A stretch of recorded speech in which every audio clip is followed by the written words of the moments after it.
Hi guys, my name is Maddie O'Kelley and I am the class of 2027.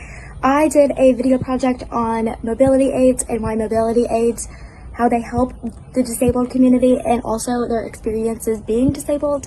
I thought the best way to do that was through interviews with my mentor Carolyn and Danny, as well as I asked a friend of a friend to share her experience. I personally have the mobility aid. It has been one of the greatest devices I've ever purchased, and I hope this shows you guys a little bit more about what it's like to be disabled in a world where not everyone is.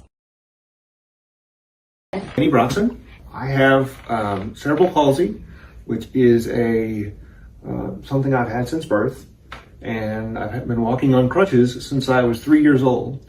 Hand and a left hand, so that's convenient, and sometimes it's not, because if you grab the wrong crutch, it's like putting your shoe on the wrong foot.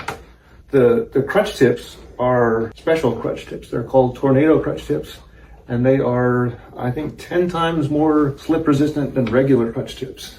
So they are nice. They are a little more expensive, but it really is a safety thing. Have there ever been any instances within society where you felt uncomfortable or out of place for using crutches compared to other people around you? So easy to get uncomfortable and do treat you different, and I think that comes from a fear of maybe you're different than them and they don't understand it. How has having a mobility aid, how has that improved your quality of life?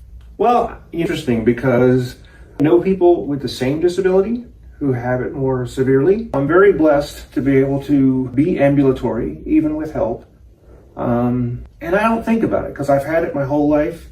I've been on crutches most of my life, and it's not like, oh, I've just recently acquired this disability, so I'm having to relearn something. So just different, because this is all. I am visually impaired, and I've got lots of different types of mobility aids. So first mobility aid is I have glasses on. Without these glasses, I can read nothing, and my eyes are not protected. And that's very challenging unless somebody's giving me something very large print. But the most common and practical piece of equipment that I can use for my eyesight disability is my cane. Now, different than some people who are blind, use what's called a foldable cane. And the reason I use a foldable cane is if I'm not in a familiar environment, then I need to use it so that I can be safe. And if I'm going up and down stairs, I for sure have to use it because I can go up the stairs, but the problem is I don't have the depth perception to see to come down the stairs.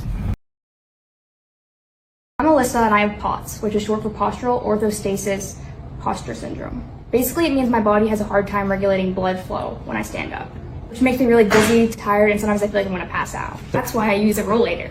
It's not just a seat on wheels. Although, yeah, the seat is a lifesaver. It gives me support when I'm walking. It helps me pace myself without pushing my body too hard and actually do stuff. But I'm not gonna lie, people definitely stare and make comments. People say I'm too young to need something like this or that I'm dramatic.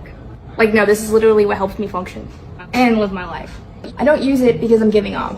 I use it so I can keep up. Anyway, that's me just trying to make things work a little bit easier with a little bit extra help. Thanks for listening.